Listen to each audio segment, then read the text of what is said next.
Hey guys, tonight we're slipping through the creaky wooden door of a 16th century Ottoman coffee house where the air hums with low voices and the sharp tang of roasted beans.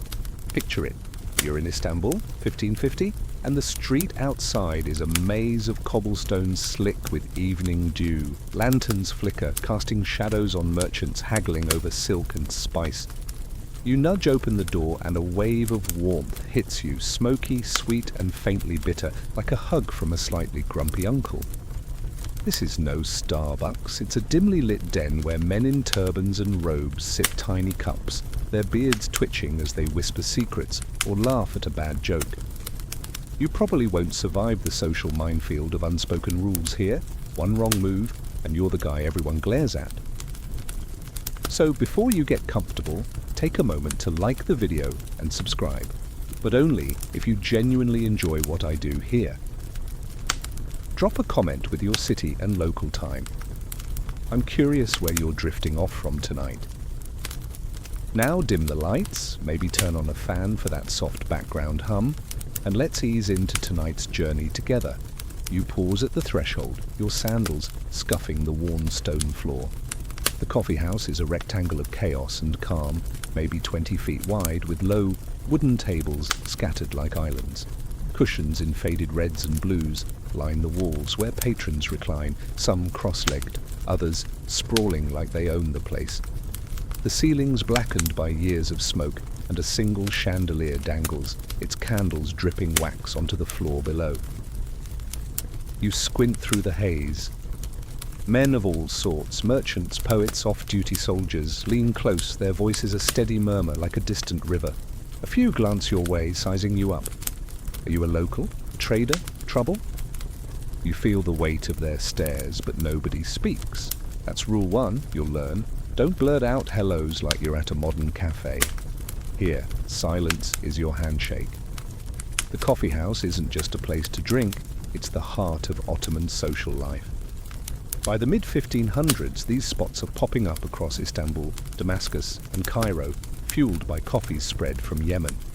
Fun fact, coffee houses were called schools of the wise because they're where ideas simmer like a pot left on low heat. But don't get cocky, you're not here to debate politics yet.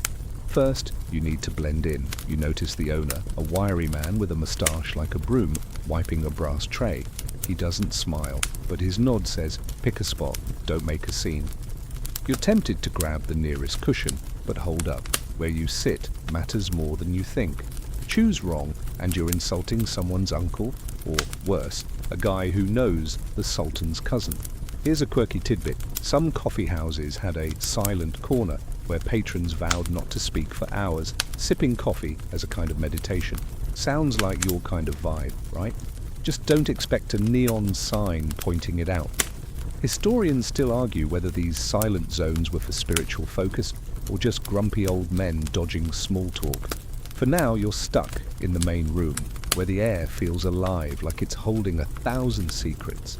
You take a step forward, dodging a tray of clinking cups. The smell of coffee pulls you deeper, but you're already wondering, who are these people, and how do you avoid looking like a total outsider? Let's keep moving. You weave through the crowd, your robe brushing against a table where two men argue over a chessboard. One slams a pawn down, muttering something about fool's gambit. You stifle a grin, same energy as your uncle yelling at a football game. The coffee house feels like a living thing, its pulse in the clink of cups and the soft creak of floorboards. You're not just here to sip coffee, you're here to soak in a world where every gesture, every glance carries weight. For the next 3 hours, we'll unravel the etiquette of this place, how to sit, what to say, and why you never, ever interrupt a poet mid-rhyme. For now, take a breath, let the smoke curl around you, and let's figure out where you're supposed to park yourself without starting a feud. You're still standing in this smoky Ottoman coffee house, the door behind you creaking as another patron slips in. The air's thick with that roasted, earthy scent, like someone's brewing a forest in a pot. You're trying not to gawk, but the place is a sensory overload. Murmurs, clinking cups, and the faint crackle of a fire in the corner. Last section you learned to keep your mouth shut at the entrance. Now it's time to dive into why that smell of coffee is pulling everyone in like moths to a lantern. You take a deep breath, letting the aroma settle in your chest, and start to notice how it's more than just a drink here. It's a revolution in a cup. Picture yourself inching closer to the counter where a brass pot simmers on glowing coals. The coffee maker, a guy with forearms like knotted rope, stirs the brew with a long spoon, his eyes never leaving the pot. Coffee's still newish in the Ottoman Empire, hitting Istanbul around the 1540s after trickling up from Yemen. By 1550, it's a craze. Historical fact, the first recorded coffeehouse, Kivahan, opened in Istanbul in 1554, and soon these joints were everywhere, like Wi-Fi hotspots today. They're not just for caffeine, they're where you go to argue, flirt, or eavesdrop on a scholar dissing Aristotle. You're standing in one of those early spots and the vibe is electric, even if everyone's pretending to be chill. But here's the quirky bit. Coffee wasn't always a hero. Some religious folks called it the devil's drink because it kept people up late, talking heresy instead of praying.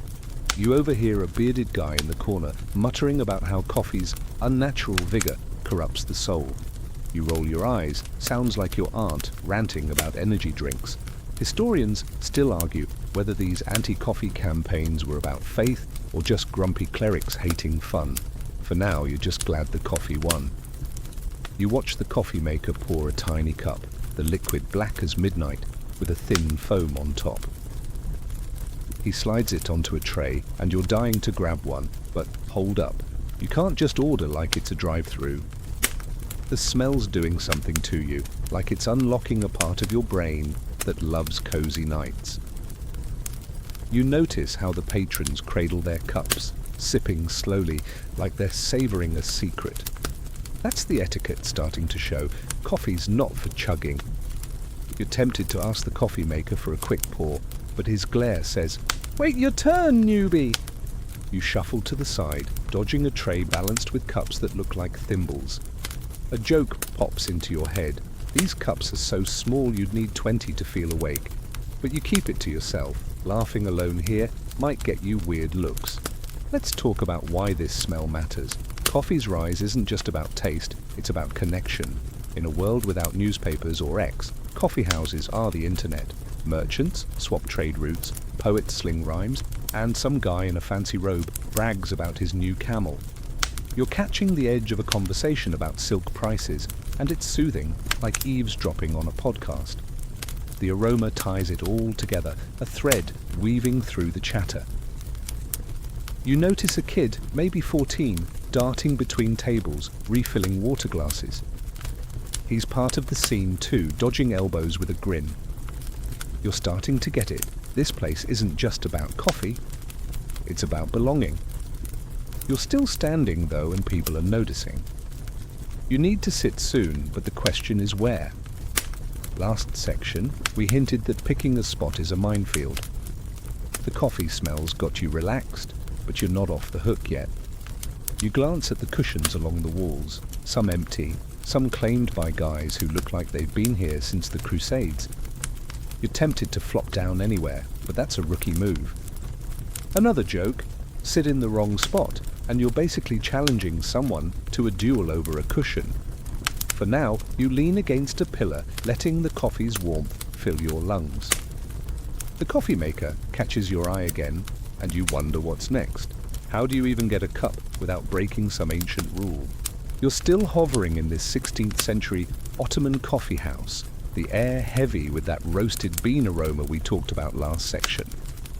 The murmur of voices and clink of tiny cups surround you, like a lullaby with a caffeine kick.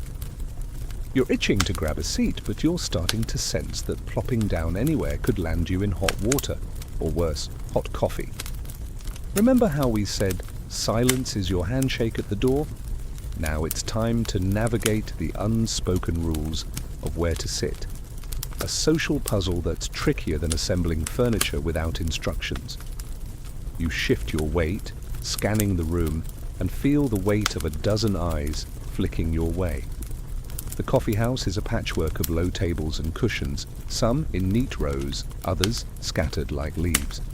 Along the walls, men recline on faded red and blue pillows, their robes spilling over the edges. A few tables are packed with merchants, their hands waving as they haggle over grain prices. Others hold lone poets, scribbling on parchment, looking like they're allergic to eye contact. Historical fact, Ottoman coffeehouses were social hubs, but they had hierarchies. Merchants sat near the center for deal-making, while scholars and poets claimed quieter corners. You're nobody special here, just a guy in a robe trying not to look like a tourist. Pick the wrong spot and you're stepping on toes, maybe literally. Here's the quirky tidbit. Some coffeehouses had reserved cushions, not with signs but with vibes. A scarf draped over a pillow or a cup left at an angle screamed, "This is mine, back off." You spot one now, a green cushion with a half-empty cup tilted just so.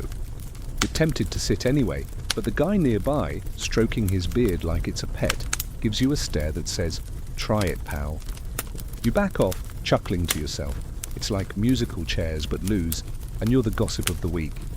Historians still argue whether these seating rules were about status or just petty power plays.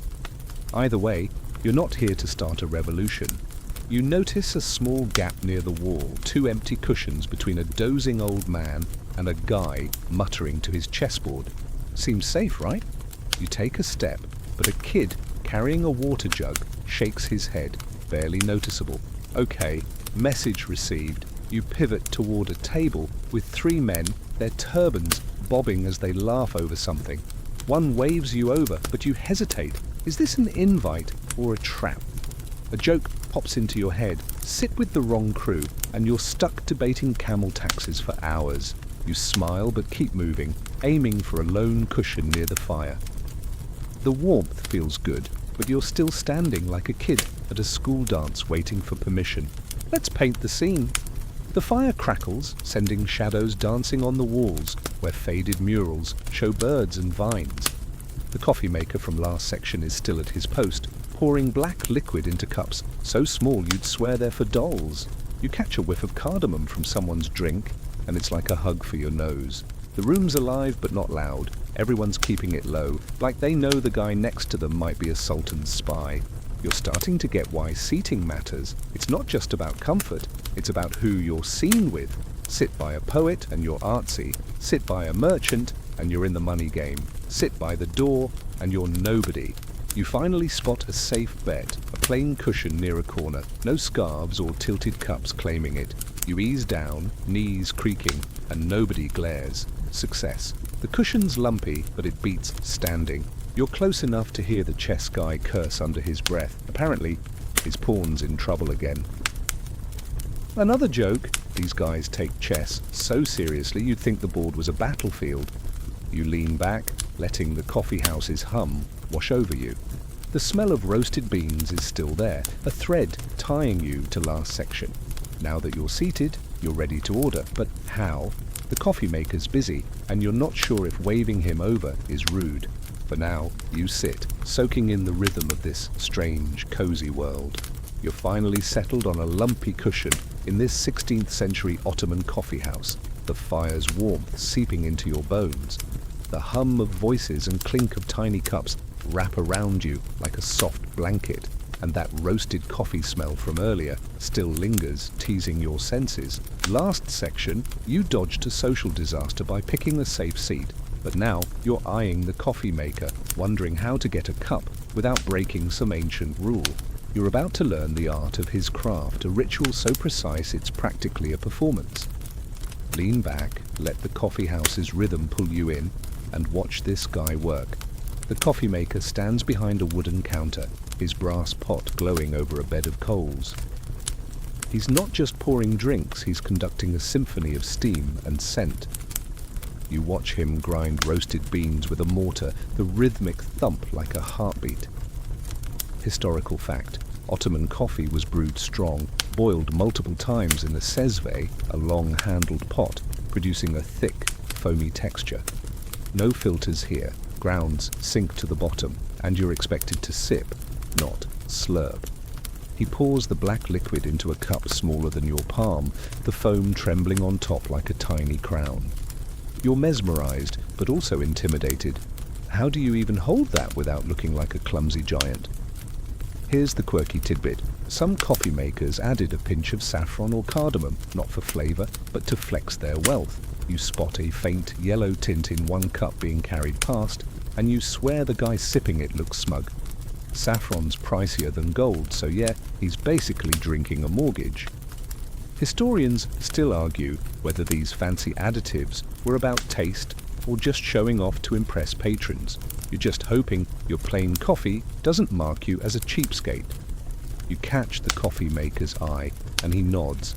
Okay, you're in the queue, but don't expect a smile. This guy's focus is sharper than a barber's blade. You shift on your cushion, the guy next to you still muttering about his chess game.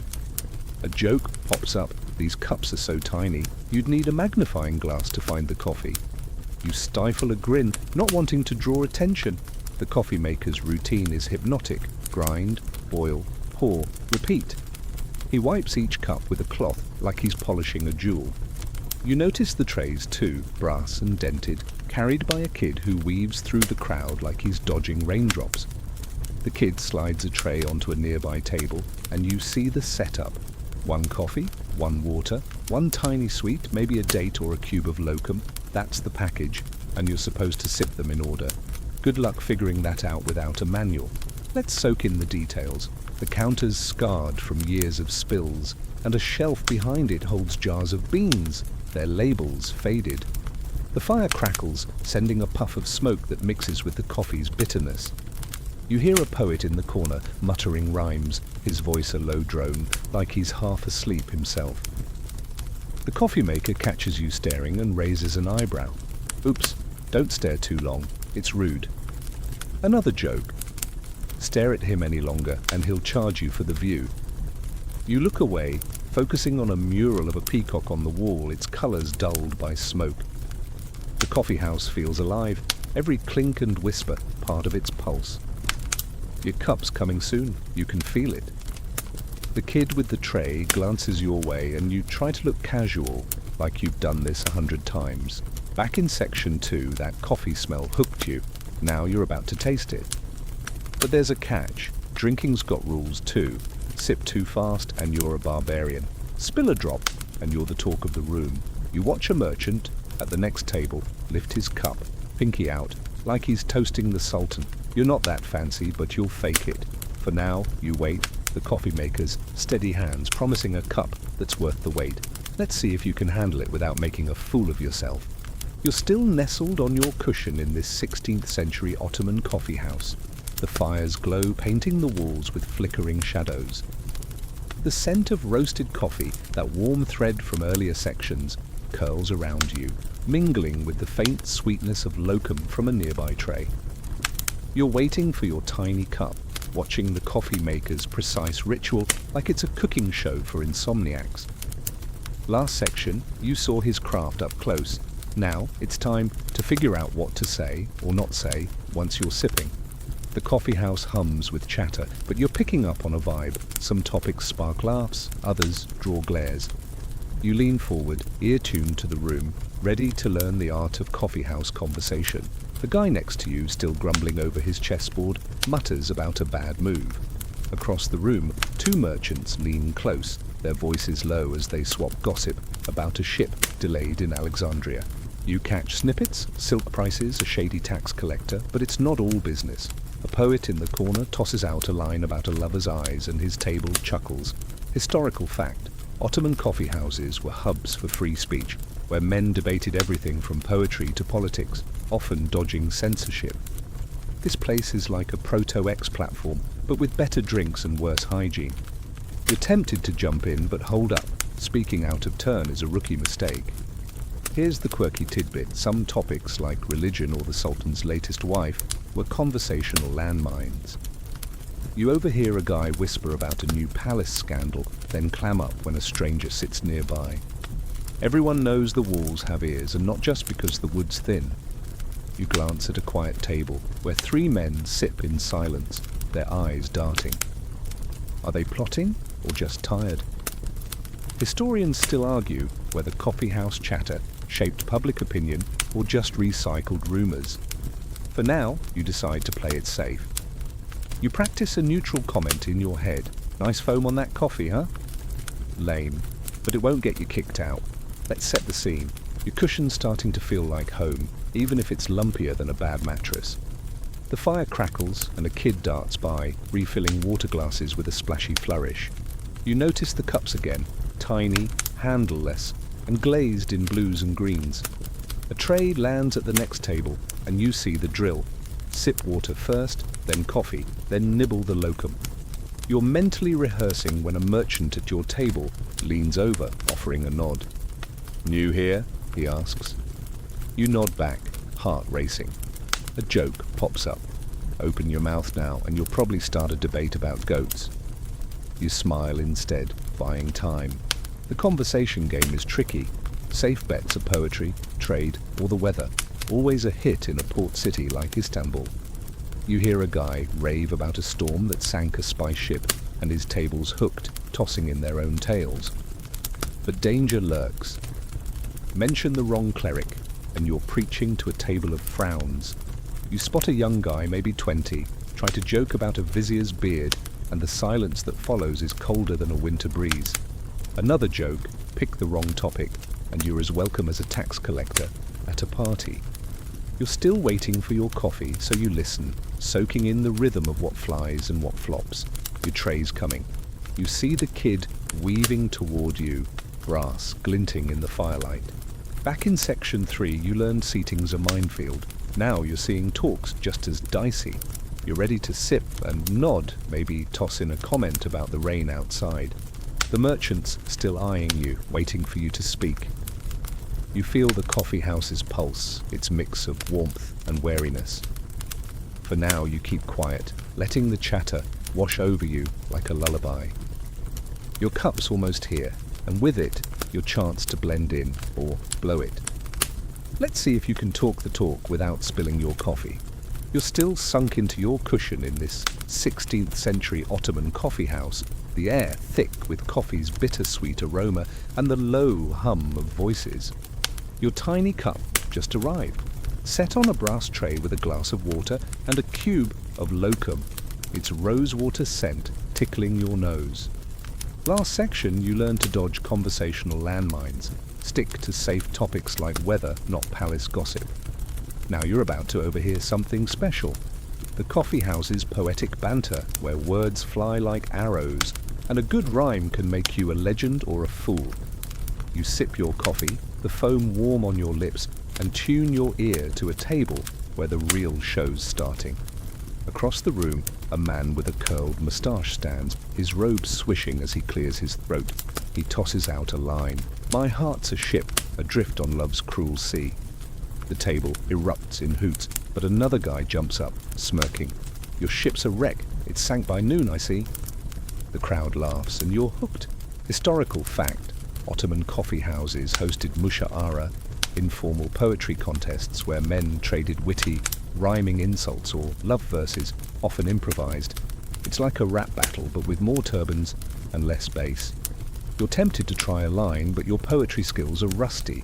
Think middle school limericks, not Shakespeare. Here's the quirky tidbit. Some poets used coffee as a prop, spilling a drop for dramatic effect or waving an empty cup to mock a rival's empty words. You watch a young guy do it now, tilting his cup as he calls his opponent's verse weaker than decaf. The table roars and you stifle a grin. Decaf's not a thing yet, but you get the vibe. Historians still argue whether these poetry slams were pure fun or a sneaky way to air political gripes. Either way, the energy's electric, and you're soaking it in, your coffee cooling as you listen. Let's paint the scene. The fire's still crackling, casting shadows on the peacock mural from earlier. Your cushion's comfier now, or maybe you're just too distracted to care about the lumps.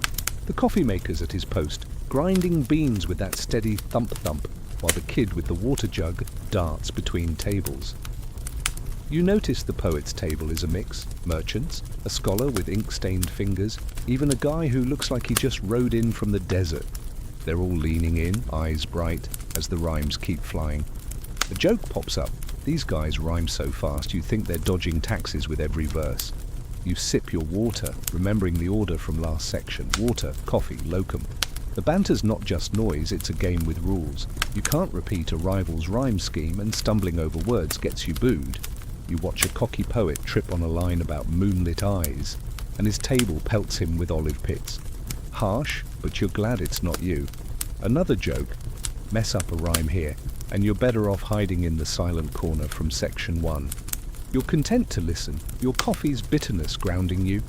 The merchant from last section, the one who asked if you're new, nudges you. Got a verse? He whispers. You shake your head, heart racing. No way you're stepping into that ring.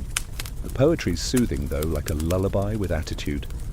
Each line lands soft, even the insults, and you feel the coffeehouse's pulse, warm, alive, a little cheeky.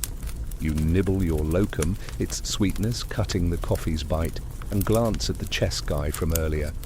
He's ignoring the poets, muttering about a knight's gambit.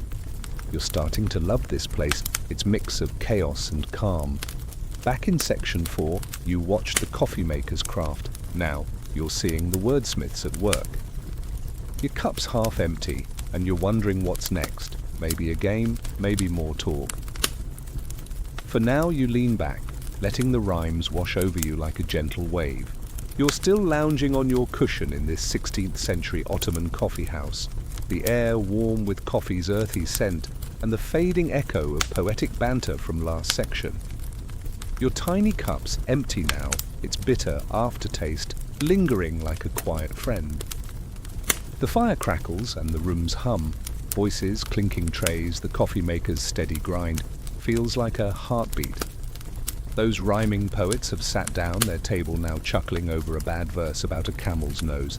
But your attention shifts to a nearby table, where two men hunch over a backgammon board, dice rattling like tiny thunder.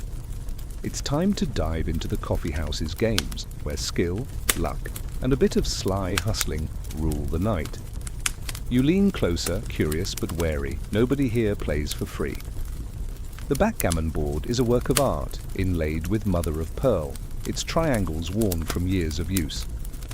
One player, a merchant with a silver ring, rolls the dice with a flick, his eyes narrowing as he moves a checker.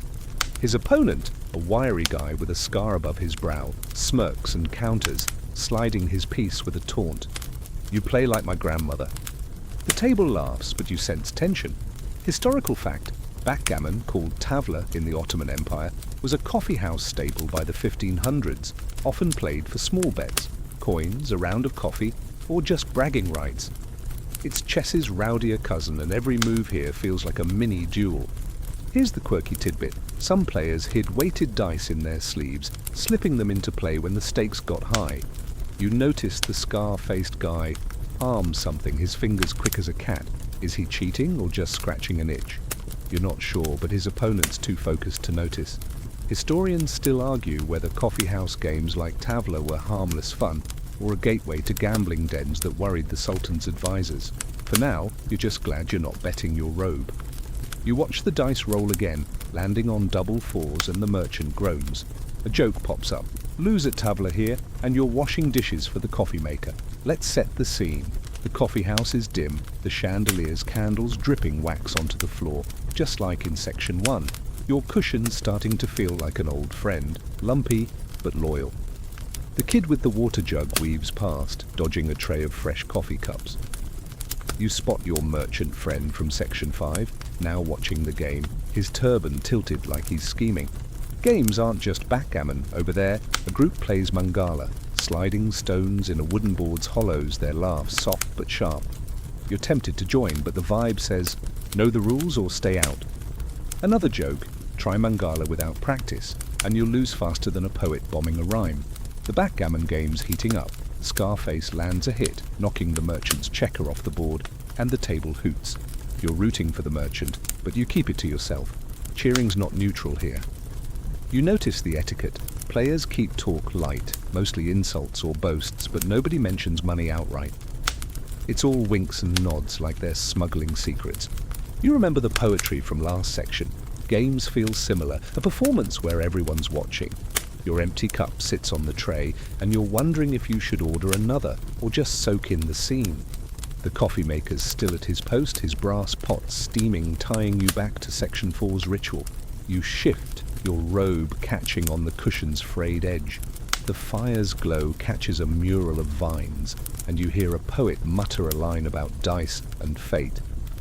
The coffeehouse feels alive, its games a pulse of risk and reward. You're not playing yet, but you're learning.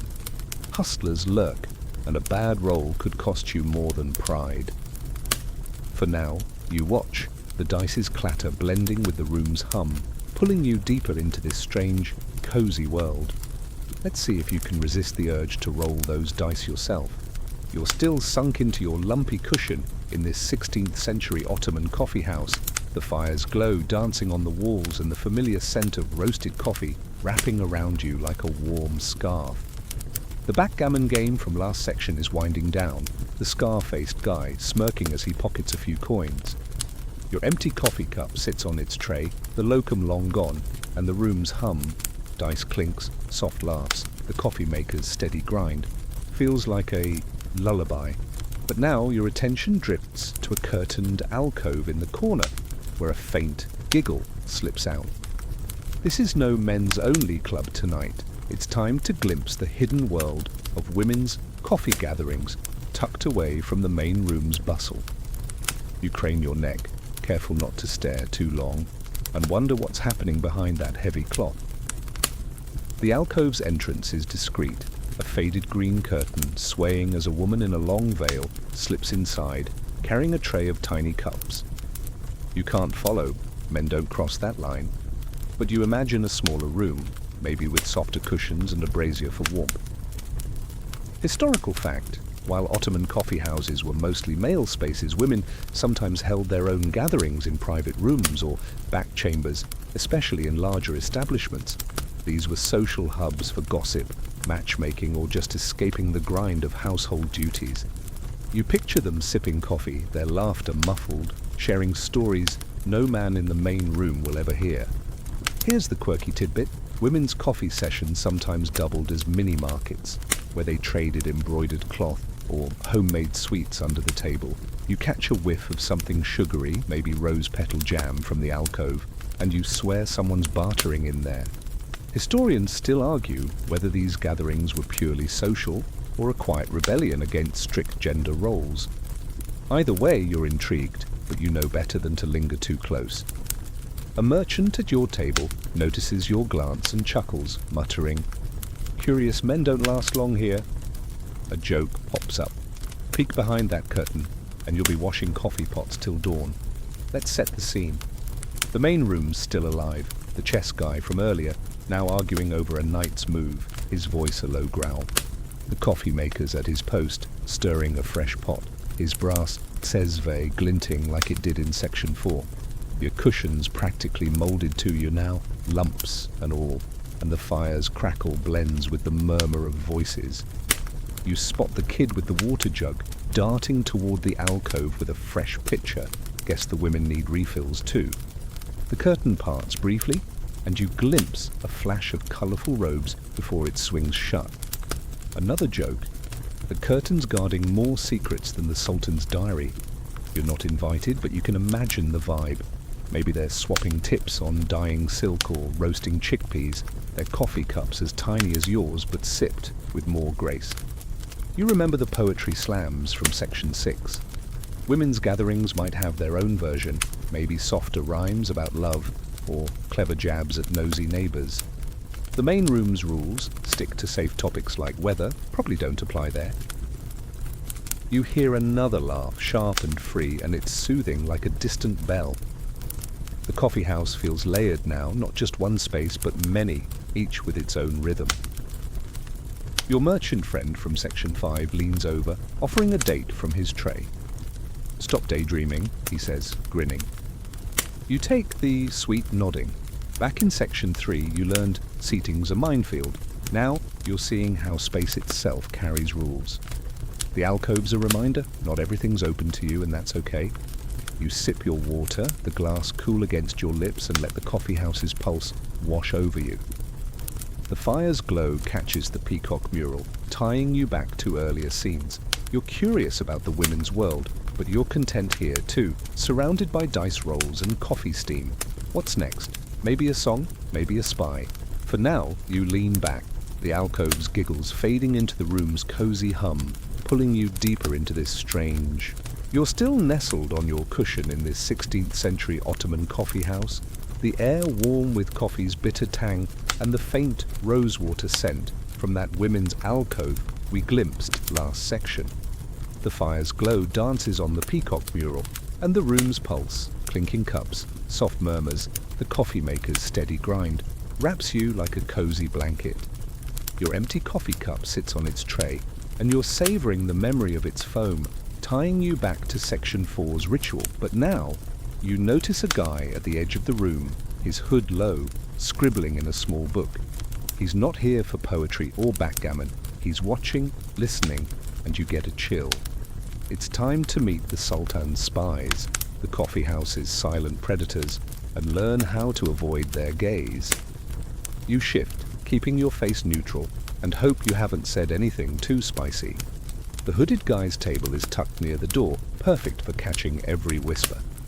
He sips his coffee slowly, his eyes darting to a merchant bragging about dodging taxes. You're not paranoid, but you're careful. Nobody wants a late-night visit from the palace guard. Historical fact, Ottoman coffee houses were hotbeds for gossip, and sultans like Suleiman the Magnificent sent spies to monitor talk of rebellion or dissent. These guys blended in, posing as traders or poets, but their reports could land you in a dungeon. You glance at your merchant friend from Section 5, still munching dates. Does he know he's being watched? You're tempted to warn him, but that's a rookie move. Here's the quirky tidbit. Some spies left coded marks on coffee cups, like a chip in the glaze, to signal their handler later. You check your own cup, clean, thank goodness, and wonder if the coffee maker's in on it. He's still at his post, stirring his sesvi with that same focus from Section 4, but now you're side-eyeing him. Historians still argue whether these spies stifled free speech or just collected useless rumors about bad poetry. Either way, you're keeping your mouth shut. A joke pops up. Say the wrong thing now and you're not just losing at backgammon, you're losing your head. Let's set the scene. The coffee house is dim, the chandelier's candles dripping wax, just like in Section 1. Your cushion's practically family now, lumps and all, and the kid with the water jug darts by, splashing a drop on your robe. You spot the chess guy from Section 3, still cursing his knight, oblivious to the spy. The women's alcove curtain sways, a soft laugh slipping out, tying back to last section's hidden world. The spy's book is small, leather-bound, and he writes with a reed pen, quick and quiet. You notice another guy, maybe his partner, loitering near the fire, pretending to warm his hands. Another joke. These spies are so sneaky they probably eavesdrop on their own dreams. You're not doing anything wrong, but the vibe's tense. You remember Section 5's lesson, stick to safe topics like the weather. You try it, muttering to your merchant friend about a storm coming. He nods, uninterested, and goes back to his dates. Good enough. The spy's still writing, and you wonder what he's got on you. Probably new guy, likes coffee, bad at poetry. You stifle a grin, recalling the rhyming insults from Section 6. The coffee house's hum is soothing, but now it feels layered, like a song with a hidden bass line. Every laugh, every clink might be a clue or a trap. You lean back, the fire's warmth easing your nerves. The spy hasn't looked your way, and you're starting to relax. Back in Section 7, you dodged a backgammon hustle. Now you're dodging something bigger. You notice the coffee maker glance at the hooded guy just for a second. Coincidence? Maybe. For now, you sip your water, the glass cool in your hand, and let the room's rhythm pull you along. The coffee house is still your cozy escape, but it's got teeth. What's next? Music, a story, or more shadows? You're ready to keep your head down and your ears open, soaking in this strange, smoky world. You're still hovering in this 16th century Ottoman coffee house, the air heavy with that roasted bean aroma we talked about last section. The murmur of voices and clink of tiny cups surround you, like a lullaby with a caffeine kick. You're itching to grab a seat, but you're starting to sense that plopping down anywhere could land you in hot water, or worse, hot coffee. Remember how we said silence is your handshake at the door? Now it's time to navigate the unspoken rules of where to sit. a social puzzle that's trickier than assembling furniture without instructions. You shift your weight, scanning the room, and feel the weight of a dozen eyes flicking your way. The coffee house is a patchwork of low tables and cushions, some in neat rows, others scattered like leaves. Along the walls, men recline on faded red and blue pillows, their robes spilling over the edges. A few tables are packed with merchants, their hands waving as they haggle over grain prices. Others hold lone poets, scribbling on parchment, looking like they're allergic to eye contact. Historical fact, Ottoman coffeehouses were social hubs, but they had hierarchies. Merchants sat near the centre for deal-making, while scholars and poets claimed quieter corners. You're nobody special here, just a guy in a robe trying not to look like a tourist. Pick the wrong spot, and you're stepping on toes, maybe literally. Here's the quirky tidbit. Some coffeehouses had reserved cushions, not with signs but with vibes. A scarf draped over a pillow or a cup left at an angle screamed, "This is mine, back off." You spot one now, a green cushion with a half-empty cup, tilted just so. You're tempted to sit anyway, but the guy nearby, stroking his beard like it's a pet, gives you a stare that says, "Try it, pal." You back off, chuckling to yourself. It's like musical chairs but lose, and you're the gossip of the week. Historians still argue whether these seating rules were about status or just petty power plays. Either way, you're not here to start a revolution. You notice a small gap near the wall, 2 empty cushions between a dozing old man and a guy muttering to his chessboard. Seems safe, right? You take a step, but a kid carrying a water jug shakes his head, barely noticeable. Okay, message received. You pivot toward a table with 3 men, their turbans bobbing as they laugh over something. One waves you over, but you hesitate. Is this an invite or a trap? A joke pops into your head. Sit with the wrong crew, and you're stuck debating camel taxes for hours. You smile but keep moving, aiming for a lone cushion near the fire. The warmth feels good, but you're still standing, like a kid at a school dance waiting for permission. Let's paint the scene. The fire crackles, sending shadows dancing on the walls, where faded murals show birds and vines. The coffee maker from last section is still at his post, pouring black liquid into cups, so small you'd swear they're for dolls. You catch a whiff of cardamom from someone's drink, and it's like a hug for your nose. The room's alive but not loud. Everyone's keeping it low, like they know the guy next to them might be a sultan's spy. You're starting to get why seating matters. Isn't just about comfort, it's about who you're seen with. Sit by a poet and you're artsy. Sit by a merchant and you're in the money game. Sit by the door and you're nobody. You finally spot a safe bet, a plain cushion near a corner, no scarves or tilted cups claiming it. You ease down, knees creaking, and nobody glares. Success. The cushion's lumpy, but it beats standing. You're close enough to hear the chess guy curse under his breath. Apparently, his pawn's in trouble again. Another joke. These guys take chess so seriously you'd think the board was a battlefield. You lean back, letting the coffeehouse's hum wash over you. The smell of roasted beans is still there, a thread tying you to last section. Now that you're seated, you're ready to order. But how? The coffee maker's busy, and you're not sure if waving him over is rude. But now you sit, soaking in the rhythm of this strange, cozy world. You're still sunk into your cushion in this 16th century Ottoman coffee house. The fire's glow softening the edges of the room.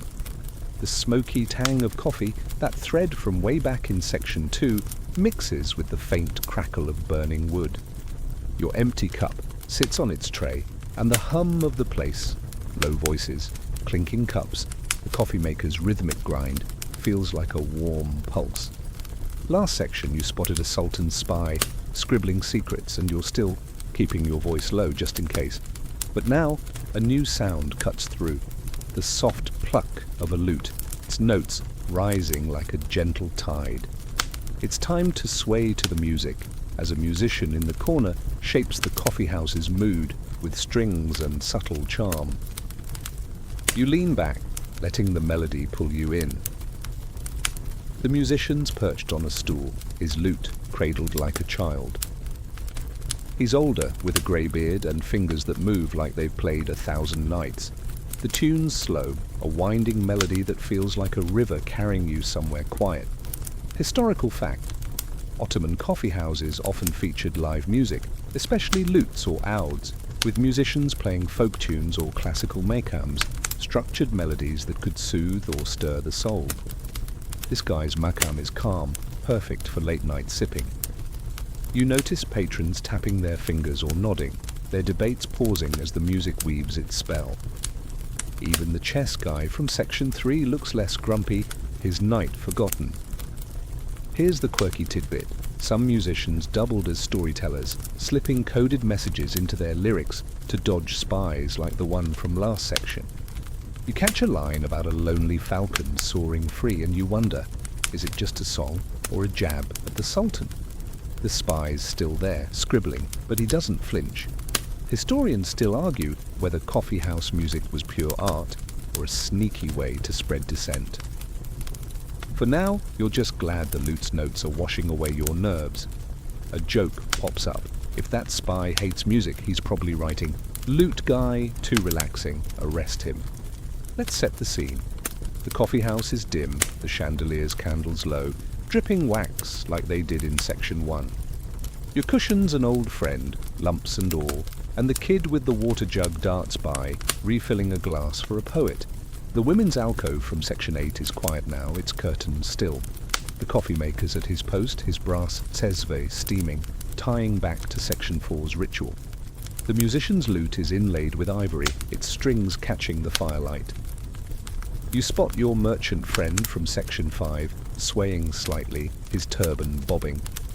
Another joke: he's so into the music, he might trade his camel for a lute lesson.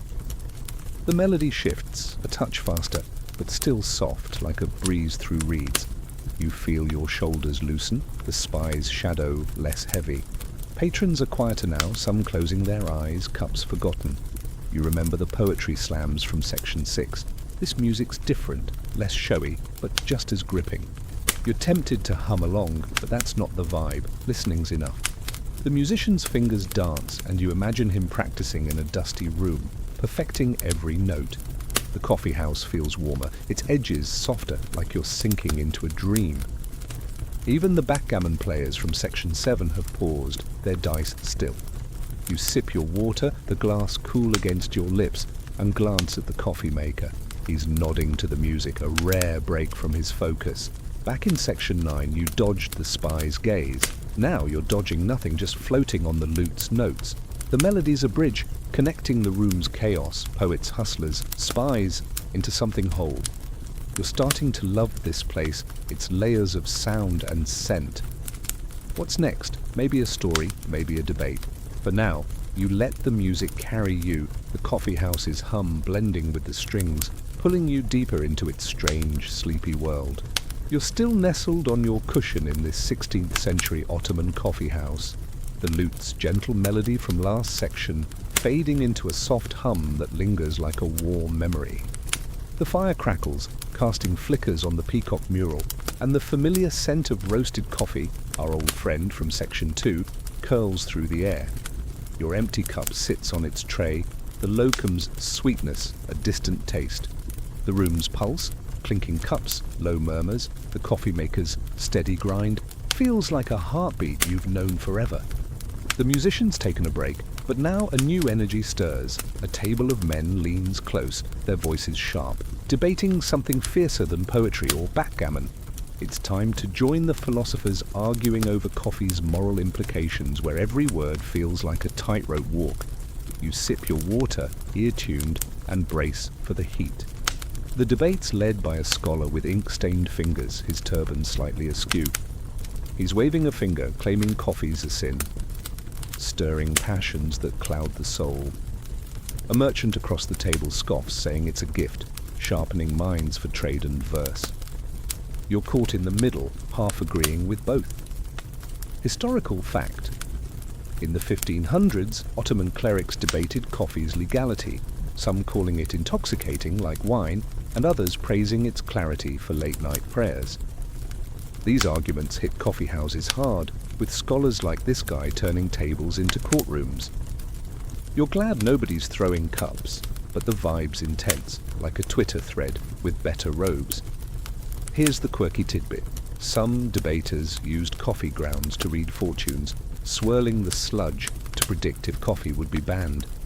You spot a guy at the table's edge, peering into his cup's dregs, muttering about dark omens. You roll your eyes, sounds like your cousin's astrology app. Historians still argue whether these debates shaped Ottoman law or just gave clerics something to yell about. For now, you're just trying not to pick a side. A joke pops up. Take the wrong stance here, and you're arguing with a guy who thinks coffee's the devil's tears. Let's set the scene. The coffee house is dim, the chandelier's candles nearly spent, dripping wax like in section 1. Your cushions, practically family, lumps and all, and the kid with the water jug darts by, splashing a drop on a poet's robe. The spy from section 9 is still there, scribbling, maybe noting this debate for the Sultan. The women's alcove from section 8 is silent, its curtains still. The coffee maker Zosi, his tesvi steaming as always, tying back to section 4. You spot your merchant friend from section 5, listening to the debate, his turban tilted. Another joke, these guys argue so loud they'll wake the Sultan's camels. The scholar's voice rises, quoting a cleric who called coffee houses dens of vice. The merchant counters, saying they're schools of wisdom, like we heard in section 1. You're tempted to chime in, but remember section 5's lesson, safe topics only. You nod along, sipping water, the glass cool. The debate's like a game, but deadlier than backgammon from section 7. One guy mentions coffee's Yemeni roots tying to section 2's history, and you feel the room's pulse quicken. Even the lute player from section 10 is watching, his strings quiet. You're soaking it in, the words sharp but soothing, like a stormy sea you're watching from shore. You lean back, the fire's warmth easing you. Back in section 6, poetry was a performance, this debate's a battle. You're content to listen, the coffee house's hum, dice, laughs, steam, blending with the scholar's voice. What's next? Maybe a story, maybe silence. For now, you let the argument wash over you, its rhythm pulling you deeper into this smoky, cozy world. You're still settled on your cushion in this 16th century Ottoman coffee house, the fire's glow softening the scarred wooden walls. The bitter tang of coffee, weaving through every section since number 2, mixes with the faint smoke curling from the hearth. Your empty cup rests on its tray, and the room's pulse, clinking cups, soft murmurs, the coffee maker's steady grind, feels like a familiar lullaby.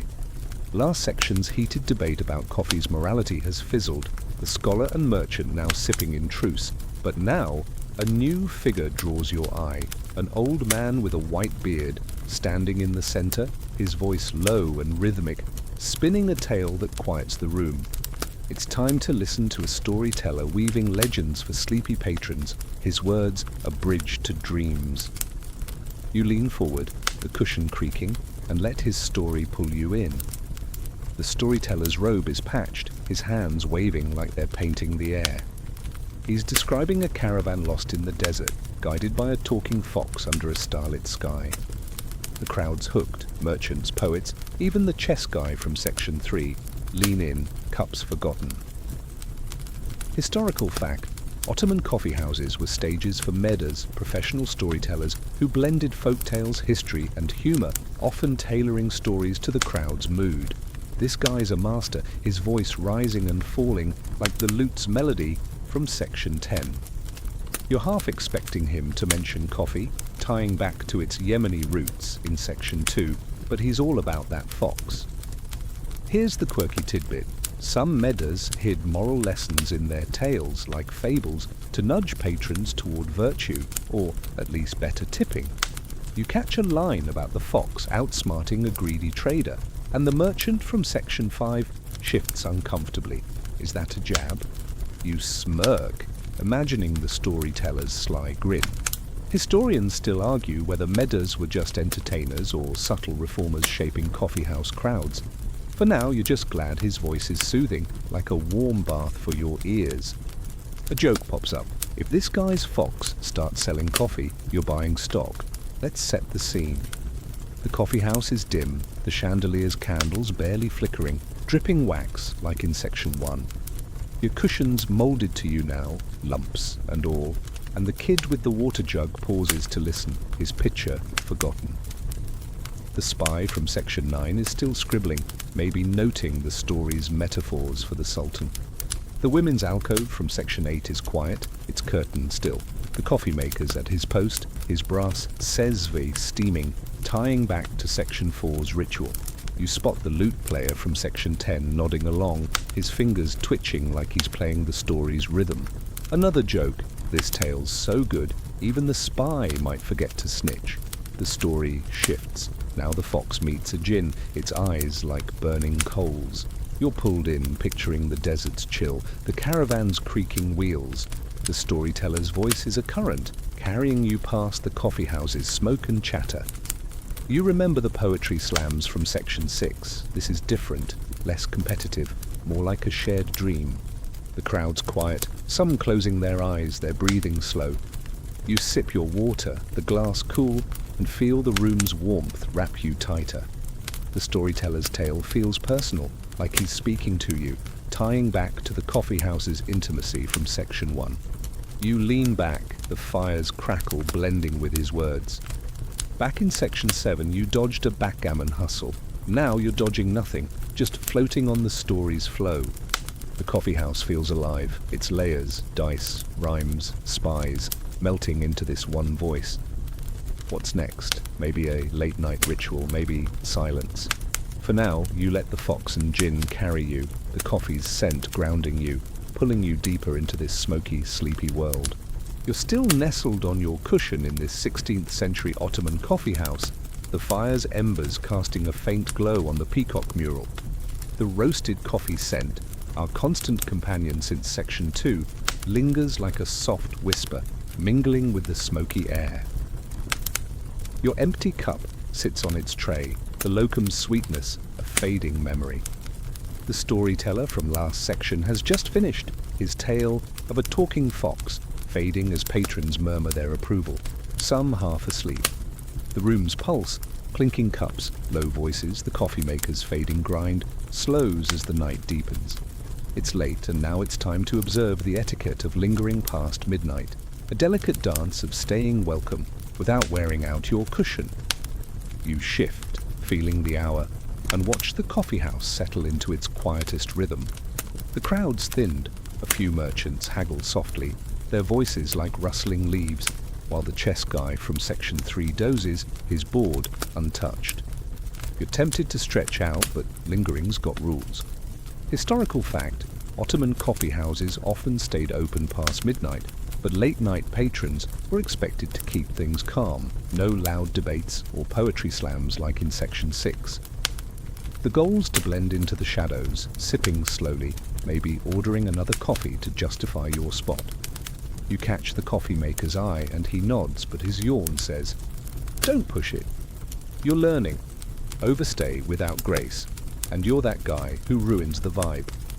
Here's the quirky tidbit. Some late-night patrons left small gifts, like a coin or a date, for the staff, a silent "thanks for not kicking me out." You notice a poet slip a fig onto the kid's tray as he refills water. The kid grins, pocketing it fast. Historians still argue whether these gestures were bribes or just coffeehouse courtesy. Either way, you're digging in your robe for something to offer, just in case. A joke pops up, linger too long without a tip, and you're scrubbing tesvies till sunrise. Let's set the scene. The coffeehouse is hushed, the chandelier's candles snuffed, leaving only the fire's glow, tying back to section 1's smoky haze. Your cushion's practically family, lumps and all, and the kid with the water jug moves slower, his eyes heavy. The spy from section 9 is gone, maybe even spies sleep. The women's alcove from section 8 is silent, its curtain still. The coffee maker's cleaning his counter, his brass sezve cooling, a far cry from section 4's bustling ritual. You spot your merchant friend from section 5, still here, whispering about a late shipment. Another joke. He's so glued to his cushion, they'll name it after him. You order another coffee, signaling the kid with a nod. He brings a fresh tray, cup, water, locum. and you sip the water first, remembering Section 5's etiquette. The coffee's cooler now, less foamy, but it grounds you. You notice the late-night crowd's habits. They lean closer, voices barely above a whisper like they're guarding secrets. A poet mutters about a lost love, his words soft as the lute's melody from Section 10. You're tempted to nap, but that's a no-go. Dozing's fine, but snoring gets you glares. You sit up, the fire's warmth easing your bones, and watch a patron stack his tray neatly, a signal he's leaving soon. You're part of the late-night crew now, tied to the coffeehouse's quiet pulse. Back in Section 7, you dodged a backgammon hustle. Now you're dodging the urge to overstay. The room feels smaller, its layers, rhymes, games, spies, fading into a sleepy hum. You nibble your locum, its rosewater, tying back to Section 8's alcove. What's next? Maybe closing time, maybe one last tale. For now, you sip your coffee, slow and deliberate, letting the coffeehouse's rhythm cradle you, pulling you deeper into its smoky, tranquil world. Historians still argue whether these marks were territorial or just sleepy doodles. Either way, you're careful not to smudge it as you lift the stool. A joke pops up, mess up someone's chalk mark, and you're banned faster than a bad poet from Section 6. Let's set the scene. The coffeehouse is nearly dark, the chandelier's candles long snuffed, tying back to Section 1's smoky haze. Your cushion's a loyal friend, lumps and all, but you're standing now, stool in hand. The kid with the water jug is sweeping, his broom scratching the floor, a far cry from his darting energy in Section 4. The spy from Section 9, the women's alcove from Section 8, is still, its curtain limp. The coffee maker's stacking trays, his brass sesvi silent, unlike Section 4's steaming ritual. Your merchant friend from Section 5 is gone, leaving a date on his cushion as a tip. Another joke.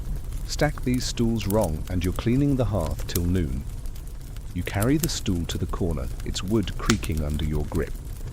The merchant who roped you in is humming a tune, maybe the lute's melody from Section 10, and you join in softly, keeping it low. Closing's a team effort. A poet sweeps stray locum crumbs, and another patron douses the fire's last embers with a hiss. You're part of it, moving slow, the coffeehouse's rhythm now a sleepy waltz. You remember Section 13's late-night etiquette, small gestures like the fig you slip onto the kid's tray as he passes. He grins, tucking it away, tying back to last section's gifts. The owner, the wiry guy from Section 1, locks a chest of coins, his nod your cue to head out. You stack one last stool, feeling the night's weight. Poetry, spies, stories, all blending into this moment.